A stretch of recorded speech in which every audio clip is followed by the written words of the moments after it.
कैसर अहमद शेख साहब सर, ये मुझे बताइए, जनाब मन मैडम ने तो अपने तौर पे ये बताया कि तमाम माशी इंडिकेटर्स जो हैं वो ये बता रहे हैं कि पाकिस्तान, पेरिस, लंदन, बरतानिया, पता नहीं क्या क्या बन चुका। शब्बर जैदी साहब के ब्रेक क्यों फेल हो गए? वो अचानक जो उन्होंने खुदकुश हमला अपनी ही सफ़ों में फरमा दिया और उसके बाद फिर उन्होंने रज़ाकाराना, यानी रज़ाकाराना को इन्वर्टेड कॉमास में समझिएगा, रज़ाकाराना तौर पे उन्होंने यू टर्न लेते हुए कहा कि नहीं अल्लाह कसम ये मैं तो नहीं था। देखिए बात सुनिए, शब्बर जैदी ये क्यों ना कहें, जबकि मैं तो ये फिगर बता रहा हूँ, 30,000 अरब रुपए से जो पिछले 72 साल में 30,000 अरब था, तो पिछले 3.5 साल में ये अभी हो गया 50,000 अरब रुपए। 30,000 कुल कर्जा था, इसमें कोई, अब बताइए 100% से ज़्यादा हमारा कौमी आमदनी का तो कर्जा हो गया। और शब्बर जैदी क्या करें, किस तरह ये पे करोगे आप? जहाँ ये अभी मोहतरमा कह रही थी कि हमारे यहाँ OIC के फॉरेन मिनिस्टर्स आ रहे हैं, आपको 1 साल से आप इंतज़ार कर रहे हैं, जो बाइडन जो प्रेसिडेंट है अमेरिका के, वो आपको फ़ोन नहीं करते।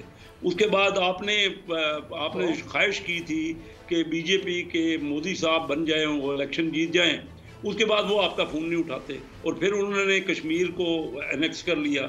ये तो है आपकी फॉरेन पॉलिसी। फिर आप फाइनेंस में तो क्या बात करें, खुद शब्बर जैदी ने जो कह दिया, ये तो हम कहते रहे। देखे ना, उनकी बात ज़्यादा तस्दीक इसलिए कि उसमें उनको आप लाए थे कि वो कोई निजात दहिंदा होंगे और वो FBR के आमदनी बढ़ा देंगे। जब डॉलर को 120 से 178 कर दिया जाए तो हर चीज़ तो बाहर डॉलर से आ गई, चाहे खुदनी तेल हो, चाहे दालें हों, चाहे और कोई अशिया हो जो हम इंपोर्ट कर रहे हैं, गंदम कर रहे हैं, चीनी कर रहे हैं, तो वो और यहाँ तनख्वाहें तो हैं रुपए में। अब तनख्वाहें तो आपने बढ़ाई नहीं और किसी के कहने पे ये कह दिया कि 1,000 रुपए आप गरीबों को वो ग्रॉसरी स्टोर वाले देंगे। अब उनको इतना कौन सा हिसाब वो करेंगे? और वो सब जो आपने यूटिलिटी स्टोर की तो पहले बात बता दी कि उसमें क्या करप्शन हुई, यही सारी करप्शन वहाँ हो जाएगी। इससे बेहतर तो था ना कि जो 40,000 रुपए तक मैंने कई बार सजेस्ट किया है, आप कहते हैं 120-130 अरब रुपए आप दे रहे हैं, ये हज़ार रुपए करके जो 6 महीने में देंगे।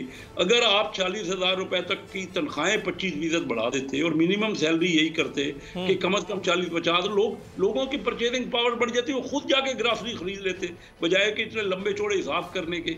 इनके पास कोई विजन नहीं है। इन्होंने ये कहा कि नौकरियां देंगे, जहाँ पे बेरोजगारी है इंतहा होगी। GDP ग्रोथ की बात ना, ये कहते हैं, अब देखिए इंडिया इस साल, ये एशियन डेवलपमेंट बैंक की रिपोर्ट है कि इस साल 10% वो तरक्की कर रहा है, हमारी 4% है।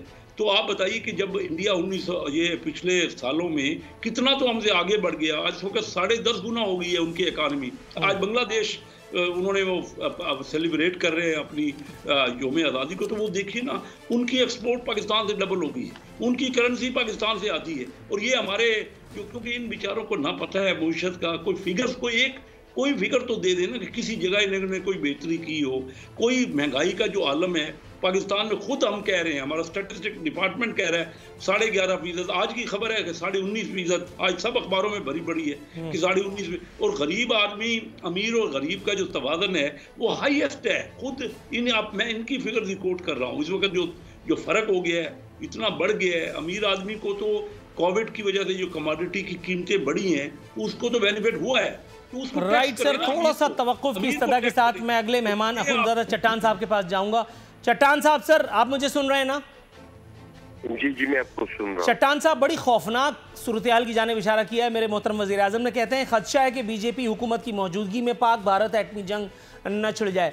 सर, ये एटमी जंग कैसे छिड़ सकती है? हम तो इंटरनली ही जंग करने में लगे हुए हैं, महंगाई, कसाद बाजारी, गुर्बत, बेरोज़गारी एक्सेट्रा एक्सेट्रा के खिलाफ। हम अंदरूनी तौर पे इतने इंगेज हैं, खुद अपनी हुकूमत और अवाम की बात कर रहा हूँ मैं, आपस में इतना मामलात चल रहे हैं। खुदा ना खास्ता अल्लाह ना करे जो खान साहब ने कहा, अगर ये सच हो गया मेरे मुंह में खाक, तो हम कहाँ खड़े हैं सर?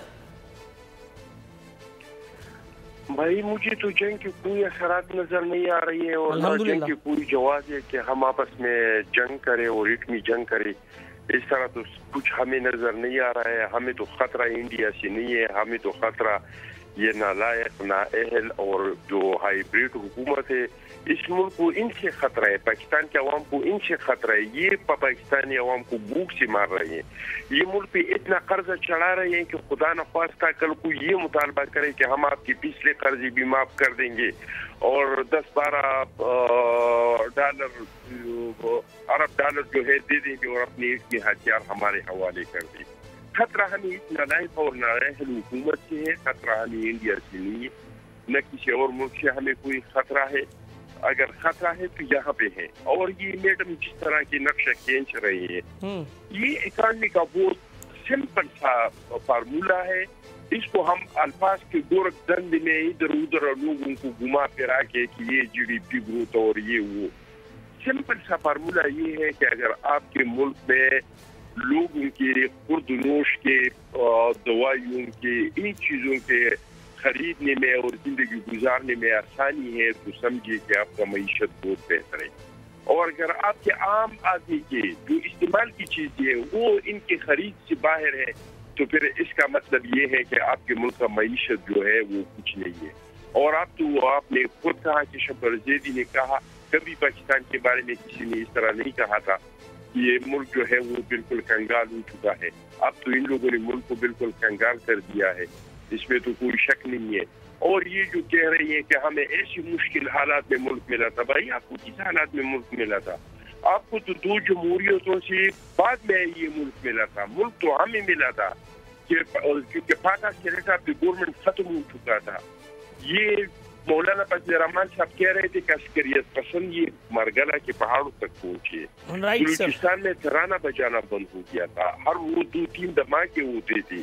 जिस दिन हमारे 20-30 लोग शहीद होते थे, हम कहते थे कि भाई आज का दिन खैरियत से गुजर गया। हर रोज कराची में 20-20 लाशें जो है वो पड़ते थे। 20 आपने कम बताई हुजूर, ये तो लाशों का सिलसिला कम से कम 100 तक गया था। लोडशेडिंग था। आप बिल्कुल ठीक कह रहे हैं। हालात में मिला था मुल्क, राइट और हमने डिलीवर किया, लोगों की तनख्वाहों को बढ़ाया, बेनजीर इनकम सपोर्ट प्रोग्राम शुरू किया, लोगों के पेंशन को बढ़ाया, पाकिस्तान को एक्सपोर्ट नेशन बनाया। तो ये मुल्क को अगर खतरा है तो इस हुकूमत के सलाहियत से है, किसी मुल्क से हमें कोई खतरा नहीं है। राइट मैडम, इन दोनों हजरात की गुफ्तगू पर आपको अगर कुछ कहना है तो कह लीजिए। ब्रेक से वापस आऊंगा तो फिर मैं आपसे एक नया सवाल पूछूंगा, इंशाल्लाह कोशिश करूंगा मुश्किल हो। अच्छा, थोड़ा सा आरफीन साहब आप मुझे टाइम थोड़ा सा ज़्यादा दिया करें, क्योंकि 2 बंदे मुझे क्रिटिसाइज़ कर रहे हैं और एक बंदा डिफेंड कर रहा है, तो जो डिफेंडर है उसको थोड़ा सा टाइम ज़्यादा मिलना चाहिए। दूसरी बात ये है कि जिस तरह से मेरे भाई ने फरमाया, कैसर साहब ने, कि जी पेट्रोलियम की कीमतें जो हमारे नेबरिंग कंट्रीज़ हैं और लाइक पाकिस्तान, जो उनकी इकोनॉमिक सिचुएशन है उसके मुताबिक, आया आप ये देख लें कि पाकिस्तान के अंदर आज आपको पेट्रोल 140 का मिल रहा है, इंडिया में कितना मिल रहा है? बहुत आप उसको करते हैं ना, 210 के करीब उसकी कीमत जा रही है। अगर उन्होंने 15 रुपये कम की है तो उनकी 210 के करीब पेट्रोल की कीमत है। उनकी इकोनॉमिक और हमारी इकोनॉमी ऑलमोस्ट सेम ही है, उनके हालात और हमारे यही है। हम तो बल्कि नहीं है क्या, नहीं है क्या? अब ये देख लीजिए ना, कोविड ने हमें जिस तरह से मुतासिर किया। बाकी एक और बात सुन लें, कहते हैं कि जी हालात ख़राब थे, हमें बड़ी बुरी सिचुएशन मिली। और 70 साल से पीपल्स पार्टी और नून लीग की तो दौरे हुकूमत था, क्यों इतनी सिचुएशन ख़राब की गई बलूचिस्तान के अंदर? क्यों इतनी सिचुएशन ख़राब की गई कराची के अंदर? क्यों नहीं उस सिचुएशन बनने से पहले उन हालात को कंट्रोल किया गया? कि वो सिचुएशन बनाने वाले भी आप ही लोग थे, ख़राब करने वाले भी आप ही लोग थे। तो ये आप PTI को ताना नहीं दे सकते हैं। हमें जो सिचुएशन मिली है वो आप लोगों की भी मिली है। कौन सा आप इंडस्ट्रियल रेवोल्यूशन लेकर आ गए थे, एग्रीकल्चर रेवोल्यूशन लेकर आ गए थे? इंपोर्ट आपकी बढ़ती गई, एक्सपोर्ट आपकी कम होती गई। ये सारा कुछ हमने इनहेरिट किया है और वो आप लोगों की तरफ से किया है। आप किस तरह से हमें ब्लेम कर सकते हैं? बिल्कुल ठीक है, आपको तो कोई हक नहीं है खुंजादा चट्टान साहब, कैसर मशीद साहब हुकूमत को ब्लेम करने का, उनको क्वेश्चन कर। सब्सक्राइब करें और बेल दबाएं ताकि कोई खबर रह न जाए।